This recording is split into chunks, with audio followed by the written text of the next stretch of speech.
สวัสดีครับยินดีต้อนรับสู่ช่อง ATS Channel นะครับผมกับพบกันอีกครั้งการ reaction ครับผมวันนี้พี่แฮมจะมา reaction กันต่อกับ Wall of Wine นะครับผม EP ที่4กับตอนนะครับผมของน็อตกับปั้นเนาะก็คือคู่จิ้นใหม่นั่นเองนะฮะผมก็ EP ที่4แล้ว EP นี้เขาชื่อเรื่องว่า No Truth at All นะครับผมหรือว่าไม่มีความจริงใดๆเลยนะครับผมเดี๋ยวรอไปดูแล้วกันว่าจะเกิดอะไรขึ้นกับปั้นบ้างจะต้องกอดปั้นหรือเปล่าเพราะปั้นรอบที่แล้วเนี่ยเหมือนกับเซอร์ไพรส์ไปรอบนึงแล้วว่าเจอน็อตเขาย้ายไปอยู่ค่ายใหญ่นะฮะและตัวปั้นแทนที่จะได้ก็ไม่ได้นะครับผมรอดูสิว่าเรื่องจะเกิดยังไงแล้วคุณคูณก็เหมือนกับจะทิ้งปั้นแล้วด้วยนะครับต้องรอดูเลยว่า EP นี้ปั้นจะน่าสงสารขนาดไหนนะฮะก่อนอื่นขอบคุณทาง Copy A Bangkok นะครับผมแล้วก็ AS Play นะครับที่อนุญาตรีแอคชั่นได้นะครับไปดูเลยครับผมกับ Wall of Wine นะครับผมคู่จิ้นใหม่ EP ที่4ครับวันนี้ข่าวดีของเรากับข่าวเปิดตัวนักแสดงของเราช่อง4 TV เลยเริ่มต้นเลยไหมคะยังไงแม่คนแรกเลยนะคะคุณน็อตนักแสดงซีรีส์วายเขาได้เซ็นสัญญากับช่องทีวีเป็นที่เรียบร้อยแล้วต้องเราข้ามต่อกันเลยนะคะเพราะว่ายังมีอีกหนึ่งหนุ่มแม่นั่นคือฟาโลคณานายแบบนะคะแล้วก็เรียกได้ว่าเป็นศิลปินบอกเลยว่าวันนี้น้องก็มาเป็นนักแสดงของทีวีทุกคนที่อยู่รอบตัวฉันอยากดูแล้วอยากดูป่ะแม่เป็นแฟนตัวยงของเขาเลยแม่เป็นแฟนใครน้องทาโร่บอกเลยว่าคุณน็อตอ่ะต้องเป็นของน้องได้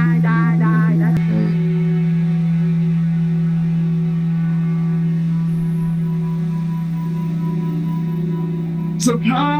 ส์ในที่สุดก็ได้ช่องเดียวกันแล้วนะบ้านอยู่ด้วยกันเป็นนานๆนะเซอร์ไพรส์ที่ต้องอะไรของมึงอะน็อตเขาคิดว่าตัวปั้นได้อยู่ช่องนี้แล้วทำไมมึงทำแบบนี้เฮ้ยมึงปั้นมึงใช้นี้กันนะก็คือพี่คูณต่างหากที่หักหลังปั้นน่ะถูกไหมเป็นไรมึงบอกกูดิเฮ้ยช่วยทีมเป็นไรวะปั้นกูแค่เซ็นเข้าช่องเดียวกับมึงจะโมโหทำไมเนี่ยช่องเดียวกันเหรอมึงแหกตาของมึงดูดินู่นเขาเอามึงคนเดียวไม่เอากูไงน็อตกูรู้นะเว้ยว่ามึงโง่แต่กูไม่คิดว่ามึงจะโง่ขนาดนี้มึงรู้อะไรบ้างช่วงใหญ่ๆที่ไหนเขาคู่จิ้นเข้าพร้อมกัน2 คนปั้นกูไม่รู้เรื่องนะเว้ยใจเย็นก่อนไม่รู้เรื่องเลยนะเว้ยปั้นใจเย็นๆปั้นปล่อยใจเย็นก่อนปั้นมึงใจเย็นก่อนเขาบอกว่าเซ็น2 คนอีกคนก็คือเด็กพี่คูณอ่ะกูคิดเป็นมึงไงใจเย็นก่อนนี่ยุ่งกับกู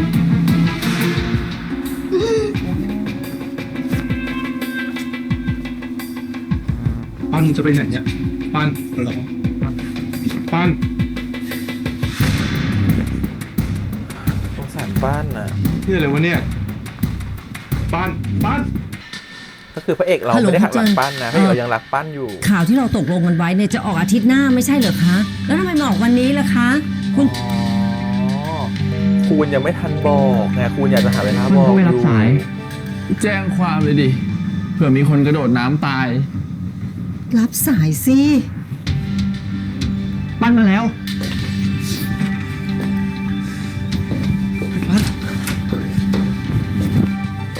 พี่คุยเหี้ยอะไรของพี่วะใจเย็นๆนะฟังคุณพี่พูดก่อนฟังอะไรพี่พาผมไปคุยกับผู้บริหารไม่ใช่หรอแล้วทำไมเป็นไอ้เหี้ยนั่นเซ็นเข้าช่องอ่ะพี่คุยยังไง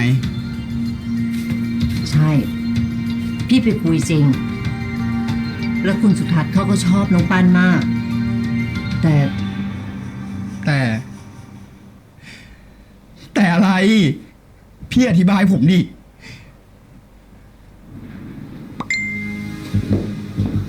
ปั้นน้องปั้นเอาโทรศัพท์พี่มาน้องปั้นออกมาก่อนน้องปั้นอย่ายุ่งกับโทรศัพท์ของคุณพี่นะคะน้องปั้นฟังพี่ก่อนนะน้องปั้นใจเย็นๆนะจ๊ะน้องปั้นเอาโทรศัพท์พี่มาอย่ายุ่งกับโทรศัพท์พี่นะสองกุญแจเอากุญแจมาน้องปั้นใจเย็นๆนะคะ ช่วงไหนอะพี่อันไหนก็ได้เอามาให้หมด น้องปั้นน้องปั้นคะใจเย็นๆนะ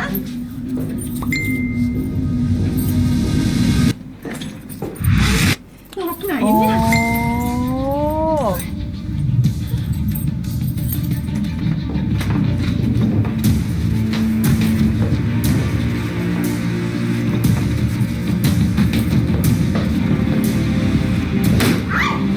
เฮ้ย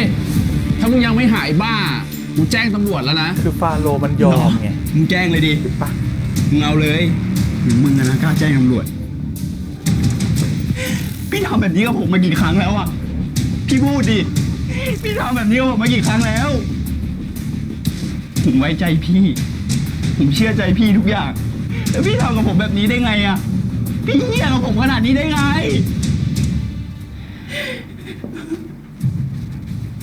น้องปั้น น้องปั้นฟังพี่นะคะ คุณสุทัศน์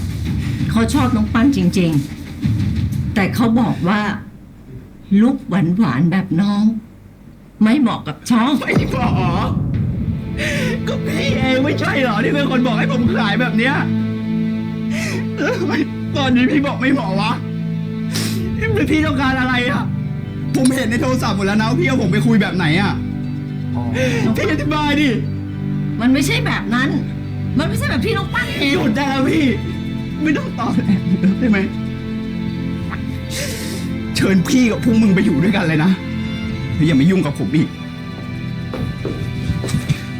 เฮ้ย มึงจะเอาไปไหนอ่ะ กูจะเอาไปไหนก็ได้ นี่มันเงินกูมึงอย่าเสือก เชี่ยป้าน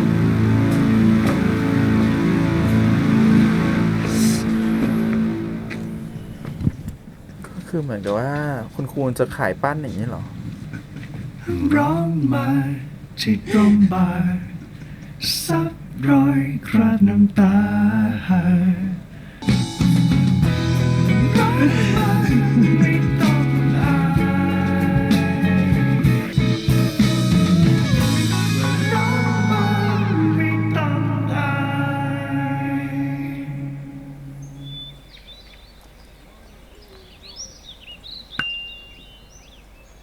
เฮ้ย มาดูในนี้ดิ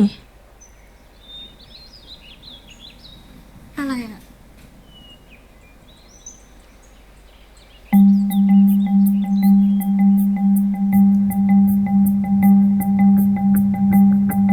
แต่ปั้นได้มันลงอะไรแบบนี้ด้วย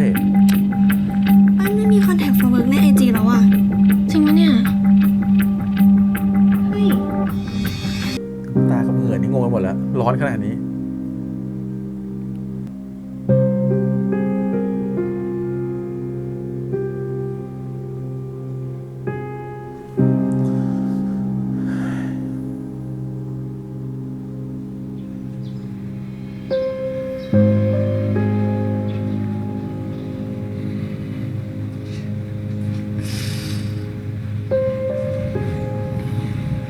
นี่มานี่ปล่อยมานี่ปั้นปล่อยมันเรื่องใหญ่แล้วนะเว้ยแต่มึงใจเย็นนะทำไมวะทำไมทุกคนถึงบอกให้กูใจเย็นวะที่เราเล่าเราไม่ได้อยากมาฟังคุณบอกให้เราใจเย็นนะเว้ยเรายังต้องเย็นอะไรอีกคือมึงไม่ได้อยู่ตัวคนเดียวนะเว้ย อืม มึงยังมีกูจะช่วยมึงเอง คุณไม่ใช่หรอที่ขโมยความฝันของเราไปอ่ะ คุณก็รู้ทั้งรู้มาตลอดนี่ว่าเราอยากเข้าช่องอ่ะ แล้วคุณทำแบบนี้ทำไมวะ ก็เขาคิดว่าคุณได้เหมือนกันไง คุณไม่ได้อยากเข้าช่องเลย ไม่ได้อยากเป็นนักแสดงด้วยซ้ำคุณมันก็แค่ผู้คนรวยอยากดัง คนอย่างคุณถ้าไม่รวยอ่ะ ไม่มีทางได้มาอยู่ตรงนี้หรอก ปั้น คุณก็เห็นอยู่แล้วนี่ว่าวงการนี้มันต้องการอะไร ไม่ใช่ความสามารถหรือความพยายามอะไรเลย มันต้องการแค่ความฉาบฉวย คนสวย คนหล่อ คนรวย อะไรก็ได้ที่ทำให้มันดูสูงจนเอื้อมไม่ถึงอะเราเคยเห็นคุณเป็นน็อตตัวหนึ่งที่วันหนึ่งจะพาเราไปข้างหน้า แต่วันนี้ถ้าน็อตตัวนั้นมันไม่มีประโยชน์อะเราก็ไม่จำเป็นต้องเก็บมันไว้ ปั้นลูก คนดีๆ ลูกก็ไม่เก็บ นั้นน็อตตัวนี้ก็คงผิดเองแหละ ที่เผลอไปรักมึงอะงั้นวันนี้กูคงไม่มีประโยชน์ถึงมึงแล้ว ใช้ชีวิตลำพั มึงดูแลตัวเองดีๆแล้วกัน ไว้หากเราพบเจ ลึ อก ปั้ กัน น ก็ไม่ เมื่ ต้อ อง ไห การแบบนั้น ร นะเนี่ยจะ ให้ ร้อง เธอ ไห้แล้ว รู้ เนี่ย และจำเอาไว้ เรียกได้ว่าวันนี้นะคะ โลกโซเชียลแทบแตก อ้าวชุดไม่ เพ เปลี่ยน ราะ ด้วย ว่า ว่ะ เกิดแฮชแท็กดราม่า น้องป้านมีคู่กรณีหนึ่งท่าน แม่รู้จักดี ผู้จัดการคูณอุ้ยผู้จัดการคนนี้นะคะเขาดูแลคุณฟาโรห์ที่เป็นนักแสดงใหม่ของช่องเราด้วยค่ะ คุณพระแฟนๆคะเรามีหลักฐานที่เพิ่งได้มาที่นี่เปิดเป็นที่แรก เป็นวีรกรรมของน้องไปดูพร้อมๆกันถ้าพร้อมแล้วเชิญค่ะ เอาปิดก่อนทำไมอ่ะลูก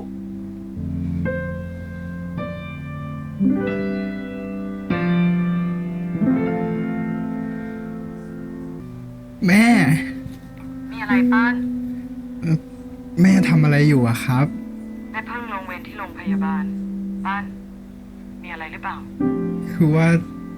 ปั้นอยากกลับไปอยู่บ้านนะครับ ปั้นอยากกลับไปอยู่บ้านแล้วอะครับ แม่ กลับมาแล้วจะทำอะไร ทำที่นั่นก็ดีอยู่แล้ว ไหนป้านบอกแม่ว่ากำลังจะได้เป็นพระเอก ทำไปเถอะนะ เราอะโชคดี ได้งานสบายไม่ต้องไปเหนื่อยเหมือนคนอื่น แล้วเนี่ย เดี๋ยวได้เป็นพระเอกเมื่อไหร่ก็คงสบายเหมือนพวกดาราในทีวี แค่นี้ก่อนนะป้าน เดี๋ยวแม่ต้องไปดูพ่อแล้ว ครับแม่ ได้งานสบา ดู ย แลตัวเองด้วยนะป้าน ครับ ตัวมันคือโคตรลำบากเลยตอนนี้คือแบบโอ้ย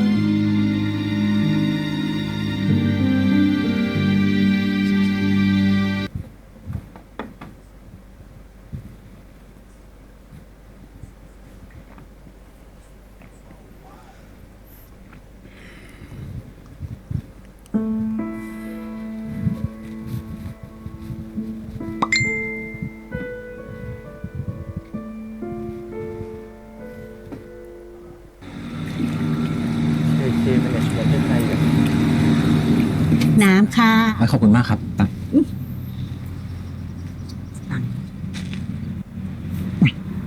พี่ว่าใช่ใช่ไหม ฉันว่าชัวร์เลย อุ๊ย ไม่ให้ดู สัปดาห์ดีกว่า เป็นเด็กเป็นเล็กเนาะอย่าไปยุ่งเรื่องเขาเลยเนาะ น้องปั้น วันนี้จะรับน้ำอะไรดีคะ ขอเป็นน้ำแร่ก็ได้ครับ น้ำแร่อ่ะแล้วคุณครูล่ะ ป้า มานี่ ฮะ มานี่ฮะเฮ้ออะไรล่ะอะไรอุ้ย กินน้ำเหรอ ป้านสวัสดีครับพี่ป้านสวัสดีครับ ตาบวมๆเป็นไรบ้างเนี่ยพี่ แต่ละคน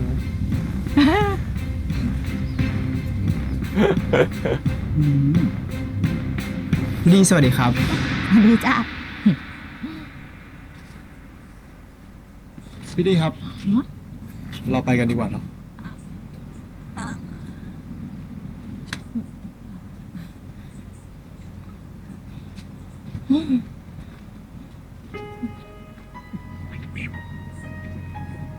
ไปมุมกลับเด็กแล้ว ไปเลย เขาติดเลยอ่ะปัน เรารีบไปเปลี่ยนเสื้อผ้ากันดีกว่านะอีเจ๊จะซับหน้าถึงพรุ่งนี้เลยไหมเนี่ย น้องเขาอยู่แค่ถึงเที่ยง เดี๋ยวก็กลับแล้ว ฮะ ใครอยู่แค่เที่ยงครับ นี่ป้านยังไม่เห็นเบกดาวเหรอ พี่พัดครับ ผมขอคุยด้วยหน่อยสิครับ อ่ะมีอะไรปั้นยังไม่ไปเข้าฉากอีกเหรอ ทำไมซีนผมถึงลดลงอะครับพี่ ถ้าเป็นเพราะข่าวลือมันไม่เกี่ยวเลยนะครับ ก็ไม่เกี่ยวไง ที่เราถูกลดซีนอ่ะ ไม่เกี่ยวกับข่าวเลยเว้ย แล้วเพราะอะไรอะครับ นี่มันซีซั่น2แล้ว พี่ก็อยากจะดันนักแสดงคนใหม่ๆบ้าง แล้วอีกอย่างลูกค้าเขาสั่งมา พี่เองก็ลำบากใจเหมือนกัน ลูกค้าที่ไหนเขาจะสั่งให้ดันคู่สองมากกว่าคู่แรกอะพี่ พี่พัดผมถามจริงๆเถอะนะครับ ว่าผมทำอะไรผิดตรงไหนอะครับ หรือว่าถ้าผมเล่นไม่ดีตรงไหน ผมจะได้ปรับปรุงพี่พัดบอกผมได้เลยนะครับ ไม่มีอะไรหรอกปั้นไปเตรียมเข้าฉากไป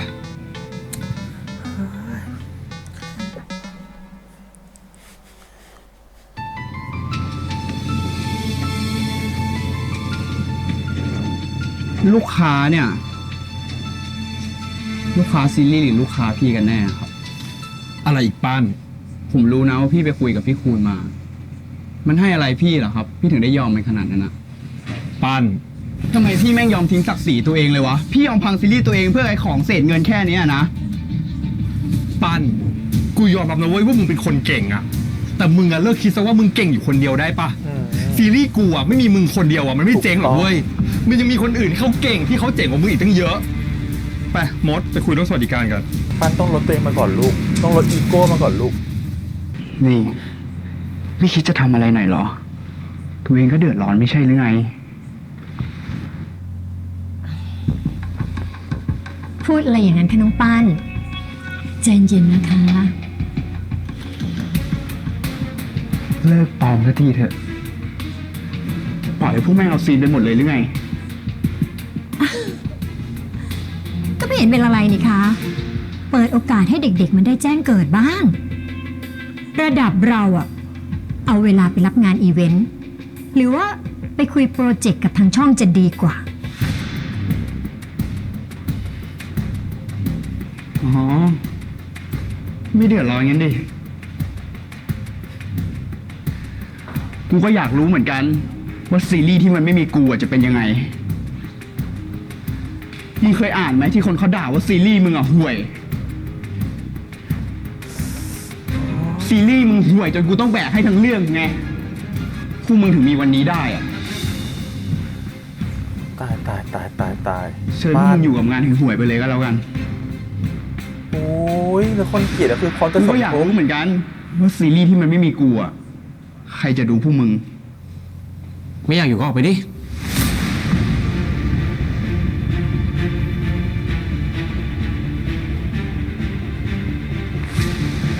ปั้นเธอฆ่าตัวเองอ่ะ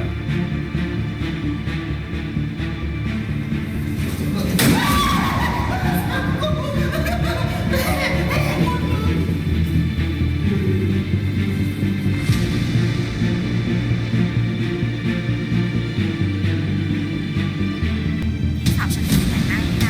นางเชื่อสุดๆไปเลยอะ เราเคยเห็นเขาเช็คแอลกอฮอล์หลังจับมือแฟนคลับด้วยอ่ะโทษเราขอคัดนิดนึงนะ ใครมันอยู่เบื้องหลังวะเนี่ย ปั้นอยู่ชุดใหญ่เลยอ่ะไม่เห็นเหมือนยังอ่ะ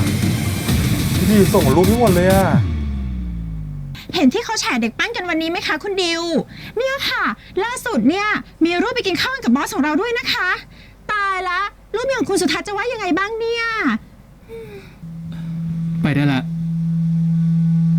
คะ ไปได้แล้ว ค่ะ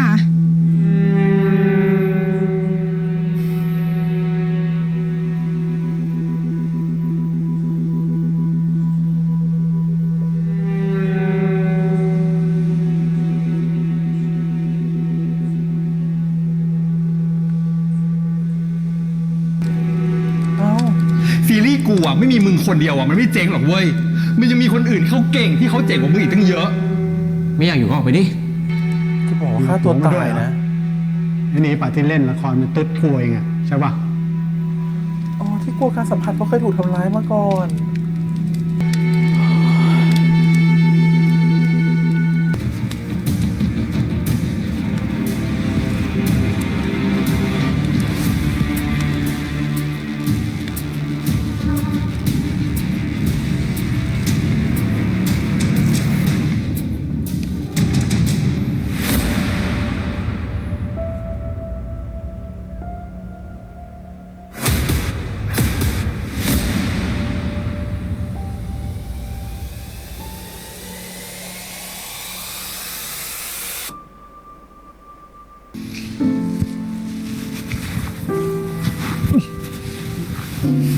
พี่เหรอ ทะเลเหรอ กูสั่งข้าวให้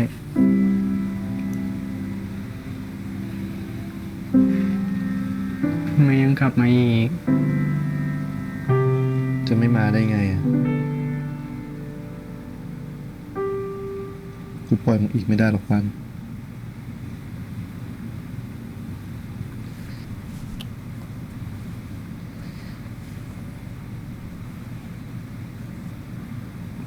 ปันกูขอโทษนะ ที่กูขโมยความฝันมึงมา แล้วกูก็ขอโทษ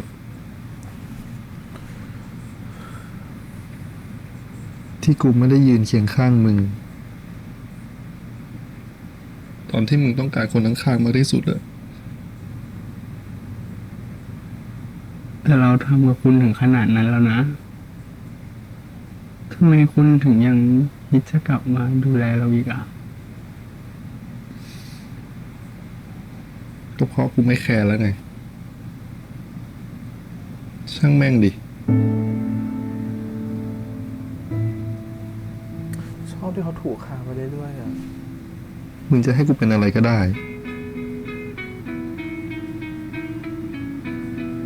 มึงจะให้กูเป็นแค่น็อตตัวหนึ่ง หรือให้กูเป็นอะไรก็ได้ ขอแค่มึงยังอยู่พันโลกมันเฮี้ยกับมึงมากใช่ไหม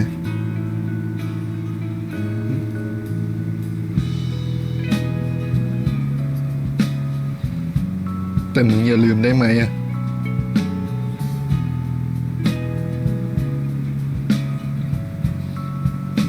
ว่ากูจะไม่เฮี้ยกับมึงเด็ดขาดอะ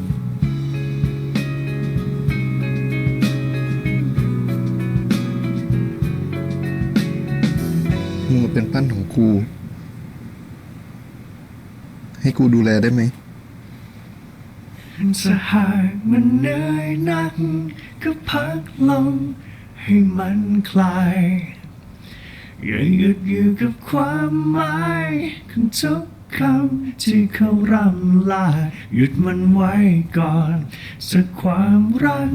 และคิดเสียว่ามาร้องไห้กันดีกว่า300 ครั้งน้ำตาก็ไม่ที่ฉัน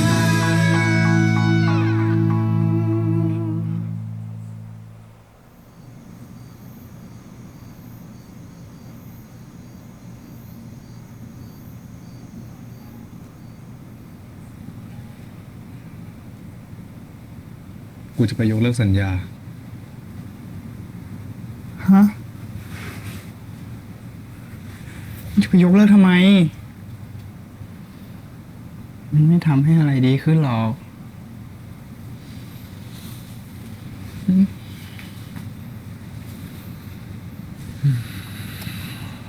แล้วต้องทำยังไงถึงมันจะดีขึ้นนะ คุณไม่ต้องทำอะไรเลย เดี๋ยวเราจะรอดูคุณเป็นพระเอก ในฐานะแฟนคลับคนหนึ่งเองนะ แฟนคลับอะไร แฟนครับต่างหาก แฟนคลับต่างหาก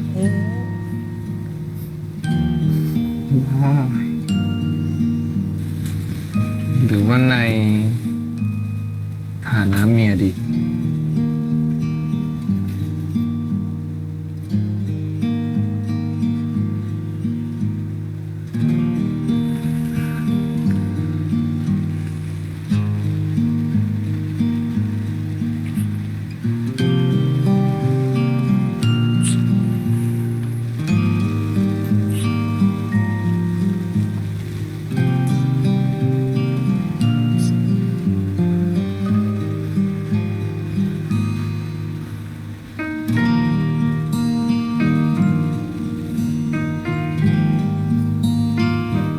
รีบนอนได้แล้ว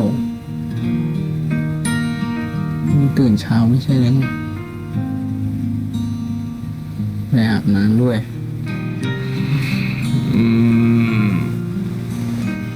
ขอนอนตรงนี้ก่อนได้ไหมอะ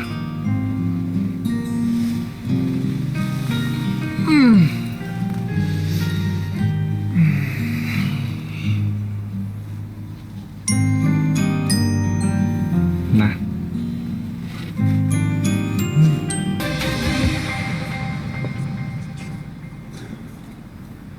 สวัสดีจ่าฟาง สวัสดีครับ พี่ปั้น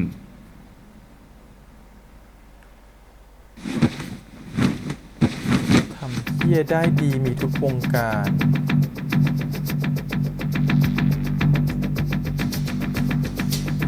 คือปั้นทำเองเหรอไปตกลงคำเนี้ย มึงทำเพี้ยอะไรของมึงเนี่ย กูสิต้องเป็นคนถามมึง ว่าทำยังไงมึงถึงได้เซ็นสัญญา มันพางไปขายตัวใครมาอีกล่ะ งานถนัดมันอยู่แล้วนี่ หลอกเด็กไปขายตัวให้ผู้บริหารน่ะ นี่ พูดแบบเนี้ยคุณพี่แจ้งความได้นะคะ ไหนละหลักฐาน หลักฐานเหรอ อ๋อ ไว้เดี๋ยวจะรีบหามาให้นะ ไปกันเถอะ เฉาขนาดนี้ยังกล้าขึ้นไปกันอีกเหรอ อ๋อ แต่อย่างว่ามึงมันเฉากันจนชินแล้วนี่ ก็พอดีคนมันมีงานทำอ่ะ แต่มึงคงไม่เข้าใจ เพราะมึงไม่ได้อยู่จุดเดียวกับกูไง เดี๋ยวอะไรวะพูดอะไรของมึง มาดิปั้น นี่คุณนี่ หยุดอยู่นี่นะ ฉันบอกให้หยุด หยุดเดี๋ยวนี้ โอ้โห ปั้นใจเย็นก่อนใจเย็นก่อน มีเรื่องอะไรมาฟัง ไปถามมันเองก็แล้วกัน คุณยกตีนใส่ ถ้า เลย ว่านะก็ลามมันให้ดีๆหน่อยพวกไร้สังกัดก็ไม่มีคนคอยสอนมารยาทแบบนี้แหละ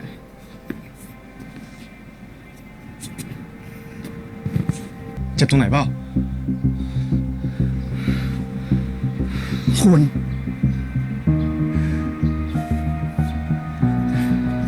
ณรู้ได้ไงว่ามันชื่อฟางอ่ะ ก็เขาเคยนอนด้วยกันมา คุณไปนอนกับมันมาใช่ไหม โอ้ย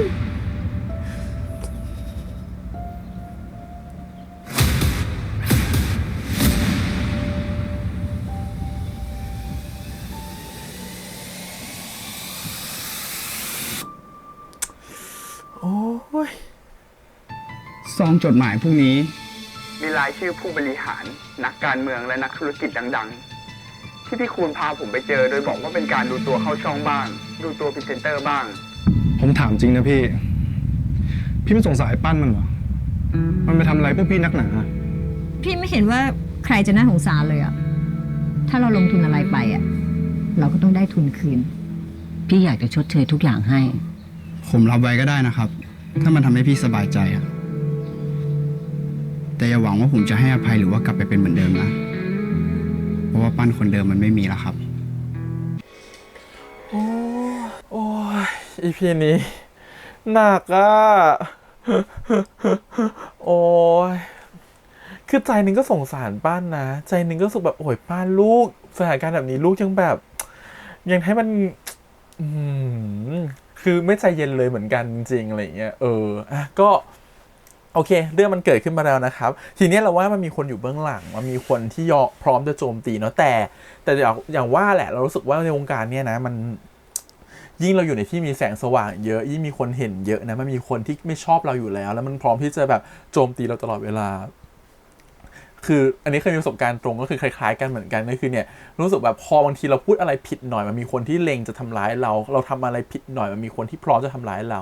วันหนึ่งมันอาจจะไม่ใช่แบบนั้นช่วงที่ปั้นเขายังมีกระแสอยู่มีชื่อเสียงอยู่มันมีใครมาทำร้ายเราไม่ได้หรอกมันล้มเราไม่ได้เพราะว่ามันมีคนคอยซัพพอร์ตมีแฟนคลับคอยดูแลมีคนคอยหนุนอะไรอย่างเงี้ยแต่พอมันถึงจุดหนึ่งแล้วอะที่ความจริงมันเปิดเผยมันมีคนพร้อมที่จะเหยียบซ้ำเราหรือว่ามีใครที่พร้อมจะโจมตีเราแล้วว่าพอมันจุดไฟติดอ่ะมันมีคนพร้อมจะเหยียบซ้ำเราเรื่อยๆไม่หยุดอ่ะแล้วมันอยู่ที่ว่าวันนั้นเราจะยืนหยัดสู้กับมันไหวไหมหรือเราจะทำตัวยังไงถ้าโดยพื้นฐานคุณเป็นคนดีอยู่แล้วอ่ะมันก็ไม่มีอะไรหรอกเรารู้สึกว่าโดยพื้นฐานน่ะปั้นเป็นคนดีแต่ปั้นน่ะเป็นแค่คนที่มีอีโก้ปั้นเป็นคนที่เราเคยบอกไปแล้วว่าเขาหลงตัวเองเขาคิดว่าเขาเก่งที่สุดเขาเด่นที่สุดเขาดีเด่นที่สุดนิสัยแบบนี้มันทำให้คนเกลียดไงมันทำให้คนที่อยู่ด้วยรู้สึกแบบไม่ชอบมันเหมือนกับโดนกดโดนเขากดพอนิสัยแบบปั้นเนี่ยเหมือนเราถึงบอก EP ก่อนๆว่าสิ่งที่ปั้นทำมันทำให้คนมันค่อยๆเก็บสะสมความโกรธเอาไว้เก็บสะสมความไม่ชอบเอาไว้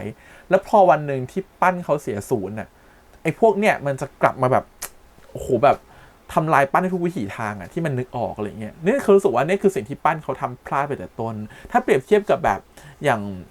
ตัวน็อตเนี่ยเขาอาจจะมีเบื้องหลังที่ไม่ดีมากนะเขาอาจจะเป็นแบบเป็นลูกคนหนูไฮโซแบบว่าสัมมาเลเทเมากินเหล้าสูบบุหรี่มีเซ็กกับคนไปทั่วแต่ เบื้องหน้าเขาหรืออยู่กับคนอื่นนะเขาเป็นคนที่แคร์คน คืออันนี้เป็นเรื่องแค่เรื่องส่วนตัวเนาะมันเป็นรสนิยมของเขาแต่พอเรื่องเวลาไปอยู่กับคนอื่นนะเขาเป็นคนที่แคร์คนอื่นดูแลคนอื่นเทคแคร์คนอื่นเป็นคนน่ารักเป็นคนไนซ์กับคนอื่นเพราะฉะนั้นน่ะเวลาคนก็รู้สึกไม่ค่อยจะตั้งแง่หรือมีอะไรปัญหากับเขาเพราะฉะนั้นเขาจะไม่โดนอะไรแบบนี้แต่เพื่อนปั้นได้เป็นคนแบบเนี้ยมันก็เลยกลายว่านิสัยของตัวเองมันดันสร้างศัตรูมาแล้ววันนี้มันเหมือนกรรมของปั้นน่ะที่เหมือนกับว่าตัวเองดันไปเกิดความไปตัวเองไปสร้างศัตรูเอาไว้แล้ววันนี้เหมือนเขาก็พร้อมที่จะกลับมาทำร้ายเราในทุกๆวิถีทางก็ดูนะไล่ไปเลยนะแต่คูณเนี่ยเรายังไม่แน่ใจว่าความจริงที่คูณทำอ่ะคือเรื่องอะไรนะที่แน่คูณพาปั้นไปเหมือนกับจะขายอ่ะแล้วว่าที่พาปั้นไปหาผู้บริหารต่างๆเนี่ยอ้างว่าเดี๋ยวจะเข้าช่องนู่นนี่นั่นน่ะจริงๆไม่ใช่หรอกคูณน่าจะรับเงินมาด้วยซ้ำว่าอยากจะกินข้าวกับปั้นและคุณก็รับเงินเข้ากระเป๋าไปเกรงว่าจะเป็นแบบนั้นด้วยอะไรเงี้ยแล้วไอ้ที่พาปั้นไปจริงๆอ่ะคือไม่ได้ต้องการให้ปั้นเข้าวงการหรือเข้าอะไรจริงๆหรอกไม่มีหรอกไอ้พวกคอนแทรคสัญญาจริงๆคุณก็ต้องการดันเด็กตัวเองอยู่แล้วหรือต้องการดันตัวฟาโรห์อยู่แล้วหรือว่าอันเนี้ยคือก็หนึ่งแหละโดนคูณทำร้ายนะครับขณะเดียวกันคนที่กองต่างๆก็เหมือนกันคือคนในกองก็ไม่ชอบนิสัยของตัวปั้นอยู่แล้วแหละพอวันถึงที่ปั้นเขาเผยท่าแท้ออกมาหรือแสดงความโกรธออกมาซึ่งมันเป็นแค่ตัวตนณเวลาหนึ่งของเขานะเพราะฉะนั้นพอไปทำอะไรที่มันดูไม่ดีขึ้นมามันก็มีคนพร้อมที่จะทำลายเราแล้วมันคือจุดชนวนเรียบร้อยแล้วทุกคนก็พร้อมที่จะใส่เราแต่ไอคนที่น่ากลัวที่สุดคือคนที่อยู่เบื้องหลังและคอยจะแอบถ่ายจ้างคนตามสืบแล้วก็เอาภาพทั้งหมดมาทำลายเขาคนนี้คือใครเห็นแค่คางเห็นแค่หนวดไม่รู้จะเฉลยอีพีหน้าเปล่านะแต่ดูแล้วเหมือนจะเป็นทะเลเปล่าวะเป็นคุณพีบางทีก็อาจจะเป็นไปได้นะเพราะคุณพีเหมือนกับเขาเป็นคนที่เหมือนแบบตัวท็อปเนาะอยู่กับดิวเนาะทีนี้วันหนึ่งเหมือนกับจะมีคนมาทำให้แบบจะมาเป็นตัวท็อปแข่งอะไรเงี้ยเขาก็อาจจะทำร้ายก็ได้หรืออาจจะเป็นคนอื่นไปอีกมากกว่านั้นก็ได้คือเราไม่แน่ใจเป็นใครแต่คิดว่าไม่น่าจะเป็นพวกแบบโดมหรือ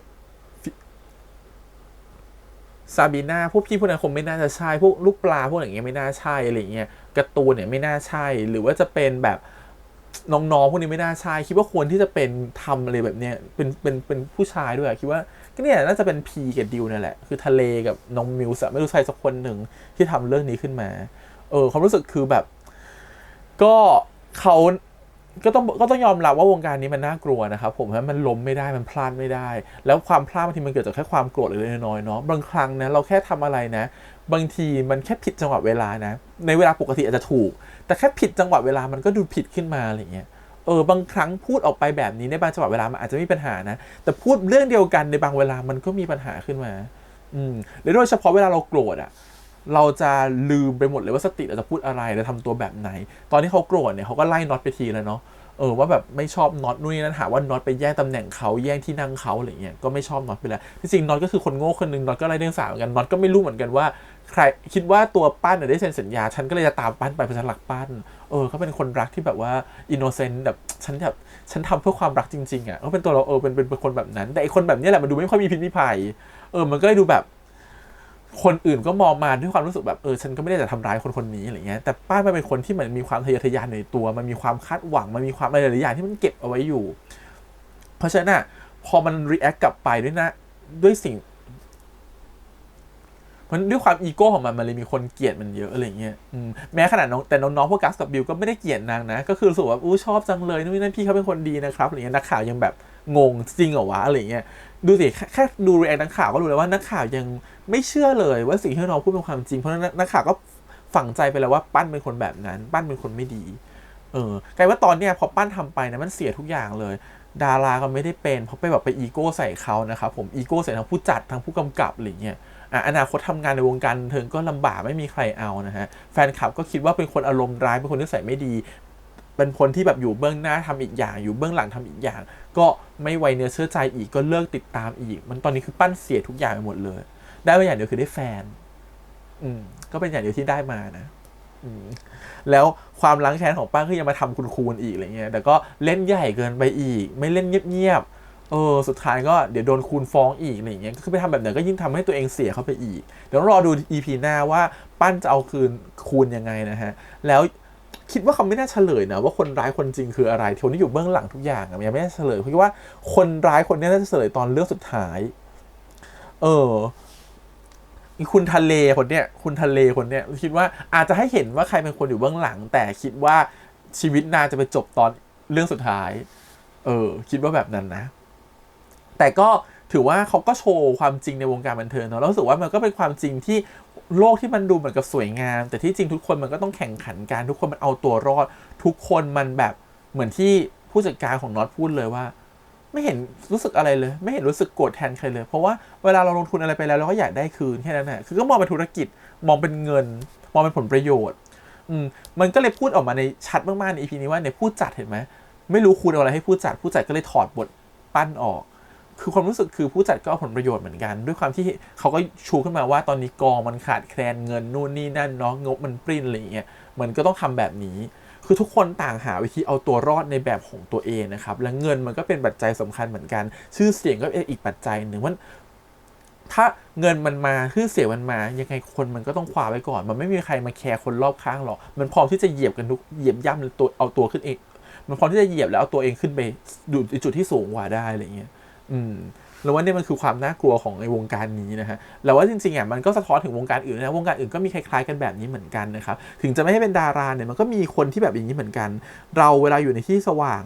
งไม่ว่าจะที่ไหนก็ตามไม่ว่าจะอาชีพไหนก็ตามหรือว่าตำแหน่งไหนก็ตามมันจะมีคนที่ชอบเราแล้วคนที่เกลียดเราอยู่แล้วปัญหาคือคนที่เกลียดเราเราไม่มีทางที่ทำให้เขาชอบเราได้แต่จะทำยังไงให้คนที่เขาเกลียดเราสามารถอยู่ร่วมกับเราได้และหรือจะทำยังไงให้คนที่เขาเกลียดเราหรือทำยังไงให้เราไม่เปิดโอกาสหรือเปิดช่องให้คนที่เขาเกลียดเรามาทำร้ายเรามันอยู่ที่ว่ามันต้องอยู่ที่การประพฤติของตนเองการคุมตนเองบางทีนะให้คุมแค่ไหนบางทีมันก็พลาดดูขนาดปั้นเป็นคนที่มีสตินะแต่พอถึงจุดหนึ่งมันพีคนะมันก็พลาดเหมือนกันมันก็พลาดเอาง่ายๆเลยมันก็ตกม้าตายเอาง่ายๆอะไรเงี้ยทั้งที่เป็นคนปกติเป็นคนที่แบบคอยระวัดระวังระแวดระวังนะสุดท้ายก็ตกม้าตายได้เพราะมันไม่มีอะไรแน่นอนเลยอะไรเงี้ยว่ามันมีคนที่พร้อมไม่ได้พร้อมทำลายแล้วนะมันมีคนที่พร้อมจะแค่เชื่อมเราไปสู่จุดที่มันไม่ดีหมายความว่าบางทีเราทำสิ่งเนี่ยมันไม่มีปัญหาหรือไม่ได้ดูไม่ดีเลยนะแต่มันมีคนที่พร้อมจะลิงก์เราไปหาสิ่งที่ไม่ดีเช่นทำแบบเนี้ยมันน่าเกลียดทำแบบนี้มันไม่ดีเหมือนกับแบบนักข่าวเขาจะเขียนข่าวใส่ร้ายเราอยู่แล้วนู่นนี่นั่นอะไรเงี้ยพร้อมที่จะหาเรื่องมาโจมตีเราหรือว่าทุกคนก็พร้อมที่จะแบบแค่ความจริงบางอย่างที่เป็นความจริงไม่หมดแค่เห็นภาพคนก็ต่างตีความไปต่างๆนานาแล้วก็ถ้าคนที่เขาเกลียดเขาก็ตีความไปทางเนกาทีฟเนาะในทางที่มันลบคนที่เขาชอบเราเขาก็จะสนับสนุนเรามันเป็นอย่างนี้อยู่แล้วแล้วอยู่ที่ว่าเราจะจัดการกับมันยังไงแล้วจะอยู่กับมันให้ได้ยังไงแล้วว่าศิลปินทุกคนดาราทุกคนก็เป็นแบบนี้นะดาราใหญ่ๆเขาก็มีคนที่ทั้งเกลียดและคนที่เขาชอบเขาเนาะแต่วันนึงคนที่เขาชอบเขามันเยอะกว่าบางทีมันก็จะมีเกราะเหมือนเกราะคุ้มภัยอยู่แต่วันใดวันหนึ่งที่คุณพลาดขึ้นมาวันใดวันหนึ่งที่คุณทำผิดขึ้นมาวันใดวันหนึ่งที่คุณเดินทางผิดหรือคุณคิดพลาดขึ้นมาวันนั้นแหละพวกคนที่เกลียดคุณก็จะขึ้นมาทำลายคุณมันเป็นเรื่องปกติมากแล้วคุณพร้อมที่จะรับมือกับวันนั้นหรือเปล่าซึ่งถ้าบอกEP นี้ก็ต้องสงสารปั้นมากๆคือปั้นก็เดินเกมผิดไปอย่างนึงแล้วก็ต้องเลยยิ่งสงสารปั้นขึ้นไปอีกตรงที่แบบจะกลับไปหาพ่อแม่ก็ไม่รับไม่โอเคเนื่องจากพ่อก็ไม่ชอบที่ปั้นทำอาชีพแบบนี้ขณะที่แม่ก็ต้องแคร์พ่อเนาะก็เลยเหมือนกับว่าแล้วการที่ลูกกลับมาก็ลำบากพ่อแม่อีกเหมือนกับว่าเป็นบ้านเขาเปรียบเทียบว่าเป็นคนบ้านจนไม่มีปัญญานู่นนี่นั่นใช่ไหมเพราะการที่ลูกไปอยู่แบบเนี้ยมันก็สมควรแล้วให้ลูกไปใช้ชีวิตของตัวเองมันเลยเหมือนโดนแม่ไล่โดนพ่อแม่กีดกันโดนพ่อแม่ขับส่งอีกแล้วประโยชน์ที่เขาโทรหาแม่เงินก็โอนให้เนาะค่ารักษาค่ารักษาค่าดูแลเนาะแล้ววันที่โทรหาแม่เพื่อต้องการกำลังใจแต่แม่กลับบอกว่าอย่ามาเลยความรู้สึกคือแบบโอเคฉันอยู่ไหวคือมันก็ต้องโกหกแม่ว่าฉันอยู่ได้เราไม่รู้ว่าตอนนี้แม่เห็นข่าวว่านะถ้าแม่เห็นข่าวแล้วแม่จะโทรมาหาลูกนะว่ากลับมาอยู่บ้านกับเราเถอะแต่คิดว่าคงเป็นแบบนั้นเพราะว่ามันมีฉากที่ทางรถไฟเนาะคิดว่าตัวปั้นก็คงกลับบ้านไปที่อยุธยาอะไรอย่างเงี้ยส่วนไอ้โรคที่เหมือนกับกลัวการสัมผัสกลัวคนอื่นมาแตะต้องแล้วก็คิดว่ามันเกิดจากการอีโก้ของเขาออกมาไม่ใช่จริงๆมันมีเบื้องหลังกว่านั้นมันเป็นปมของเขาเลยในอดีตก็คือเขาถูกคนลวนลามมาก่อนถูกไอ้คุณลุงข้างบ้านคนนั้นแหละลวนลามมาก่อนมันก็เลยกลายเป็นเกลียดอะไรแบบนี้ไปเลยมันก็เลยกลายว่าใครมาทำอะไรแบบนี้ก็คือเกลียดอะไรอย่างเงี้ยไม่ชอบอย่างเงี้ยคือเรารู้สึกว่าเขามีปมอะไรมาเขามีความทะเยอเขามีคือปมของปั้นก่อนหน้าที่จะเป็นดารามันเยอะไงเป็นคนจนถูกทำร้ายมาทางจิตใจอะไรเงี้ยมีการลวนลามมันคือถูกอะไรหลายอย่างมาแล้วพอวันนึงมันมีทุกอย่างมันก็อยากจะไปสู่จุดที่สูงกว่าเนาะมันเลยมีความทะยานมากกว่าคนอื่นมันมีความคาดหวังมากกว่าคนอื่นมันมีความที่หวังไกลมากกว่าคนอื่นเรื่องทั้งหมดนี้จะไม่เกิดขึ้นเลยนะถ้าวันนี้ปั้นรู้สึกว่าน็อตได้ช่องอยู่ช่องใหญ่แล้วฟาโรห์ได้อยู่ช่องใหญ่แล้วแล้วเขาจะใจเย็นกว่านี้แล้วเขารู้สึกว่าโอเคมันไม่ใช่เขา แล้วมันเกิดอะไรขึ้นแล้วเขาจะทำยังไงแต่วันนี้เขาเดินกลับมาแล้วแบบมาใส่กับพี่คูณบางทีมันก็เลยเหมือนกับแบบมันยังไม่มีทางออกของเรื่องนี้เลยแต่คุณก็สร้างเรื่องก่อนแล้วคุณชนกับเขาก่อนแล้วเงี้ยมันถ้ามันหยุดใจเย็นนิดนึงเหมือนที่น็อตบอกแล้วมันคิดก่อนนิดนึงว่าจะทำอะไรต่อไปมันอาจจะดีกว่านี้มันก็เลยแต่ทั้งหมดมันเกิดจากความใจร้อนของปั้นซึ่งความใจร้อนของปั้นมันเกิดจากความที่เขาคาดหวังไว้เยอะเขาทะเยอทะยานไว้เยอะมันก็เลยไอ้พวกนั้นมันเลยกลับมาทำร้ายเขาเองโอเคก็ต้องรอดู EP หน้านะครับผมว่าเรื่องราวของปั้นจะเป็นยังไงต่อไม่รู้เขาจะกลับมาวงการบันเทิงได้หรือเปล่านะเพราะตอนนี้ทุกคนก็ดูเกลียดเขาไปหมดแล้วทำงานกับคนอื่นก็ยากแล้วอย่างเงี้ยอาจจะต้องกลับไปใช้ชีวิตแบบคนทั่วไปนะครับผมแล้วก็ไม่รู้ว่าจะคบกันน็อตต่อไปได้ไหมเพราะตอนจบเขาก็ทิ้งว่าน็อตเคยมีอะไรกับฟาโรห์มาก่อนนะฮะก็คือฟางเพราะว่าจำได้ไหมตอนที่เขาเห็นในรูปก็คือแน่นอนรอยสักนั้นก็คือฟาโรห์อยู่แล้วแล้วก็รอมาดูว่าใครคืออยู่เบื้องหลังเรื่องนี้แล้วคุณจะเจอบทเรียนอะไรจากเรื่องนี้นะครับผมโอเคครับวันนี้ประมาณนี้นะครับผมขอบคุณทุกคนที่ไปตามกันด้วยฝากกดไลค์กดแชร์กด Subscribe นะครับติดตามได้เสียงทาง YouTube Instagram Twitter แล้วก็ Facebook ครับวันนี้พี่แฮมไปก่อนนะครับไว้เจอกันในสัปดาห์หน้าแล้วก็บอกไว้นิดนึงจริงๆต้อง react EP นี้กับน้องๆนะครับผมเพราะจริงๆต้องไปอัดวันพุธเนาะแต่วันพุธฉันไม่ว่างสิ่งที่เกิดขึ้นคือเดี๋ยวไปดูตอนจบด้วยกันนะครับวันจันทร์หน้านะครับผมกับทาง Copy A นะครับผมแล้วเดี๋ยวเราอาจจะได้คิวน้องมาถ่ายตอนจบด้วยกันนะครับหวังว่า